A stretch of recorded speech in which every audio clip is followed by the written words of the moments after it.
ಮತ್ತೆ ನೀನು ನನ್ನ ಬಾಯಿಗೆ ತುತ್ತಾಗಲೇಬೇಕು ಪುಣ್ಯಕೋಟಿ, ಬೇರೆ ದಾರಿನೇ ಇಲ್ಲ ಅಂತ ಹೇಳಿದಾಗ, ಸತ್ಯವೇ ನಮ್ಮ ತಾಯಿ ತಂದೆ ಸತ್ಯವಾಕ್ಯಕ್ಕೆ ತಪ್ಪು ಹೇಳಿದರೆ ಮೆಚ್ಚನ ಪರಮಾತ್ಮನು ಅಂತ ಕೇಳ್ಕೊಂಡ್ಬಿಟ್ಟು ಈ ಪುಣ್ಯಕೋಟಿ ಹೇಳ್ತಾ ಇದೆ, ಪರಿತಪಿಸ್ತಾ ಇದೆ, ಅಯ್ಯೋ ವ್ಯಾಘ್ರ ನನ್ನ ಕರುವಿಗೆ ಹಾಲುಣಿಸಿ ಬಂದೇ ಬಿಡ್ತೀನಿ ಅಂತ ಹೇಳಿದಾಗ ಹೊಡೆದೇ ಬಿಡ್ತು, 6 ಪರ್ಮಿಷನ್ ತಗೊಂಡೆ ಬಿಡ್ತು.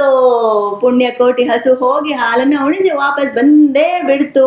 ನೋಡಿದಂತಹ ವ್ಯಾಘ್ರನೇನು ಕ್ಲೀನ್ ಬೋಲ್ಡ್, ಓ ಮೈ ಗಾಡ್, ಬಂದೇ ಬಿಟ್ಟಿಯ, ನಿನ್ನ ವಾಕ್ಯವನ್ನ ನೀನು ಉಳಿಸ್ಕೊಂಡ್ಬಿಟ್ಟಿಯ, ನೀನು ಕೊಟ್ಟಂತ ಅದನ್ನು ಉಳಿಸ್ಕೊಂಡ್ಬಿಟ್ಟಿಲ್ಲ ಅಂತ ಹೇಳಿ ಬೆಟ್ಟದ ಮೇಲಿಂದ ಹಾರಿ ತನ್ನ ಪ್ರಾಣವನ್ನು ಕಳೆದುಕೊಂಡು ಬಿಡುತ್ತೆ. ಇದನ್ನ ನೋಡಿದಂತ ಪುಣ್ಯಕೋಟಿಗೆ ಮನನೊಂದುಕೊಂಡು ಓಡೋಗಿ ತನ್ನ ಕರುವನ್ನ ಅಪ್ಪಿಕೊಂಡು ಇರುವಂತಹ ಈ ಕಥೆಯಲ್ಲಿ ನಾವು ತಿಳಿದುಕೊಳ್ಬಹುದು, ಸತ್ಯಮೇವ ಜಯತೆ, ಸತ್ಯಕ್ಕೆ ಯಾವತ್ತೂ ಸೋಲಿಲ್ಲ, ಸಾವಿಲ್ಲ ಅನ್ನೋದನ್ನು ನಾವು ಇವತ್ತು ಕಲ್ತ್ಕೊಳ್ಬಹುದು ಅಂತ ಹೇಳ್ತಾ ನನ್ನ ಈ ಕ್ರಿಕೆಟ್ ಕಮೆಂಟ್ರಿಯನ್ನು ಮುಗಿಸ್ತಾ ಇದ್ದೀನಿ. ಧನ್ಯವಾದ.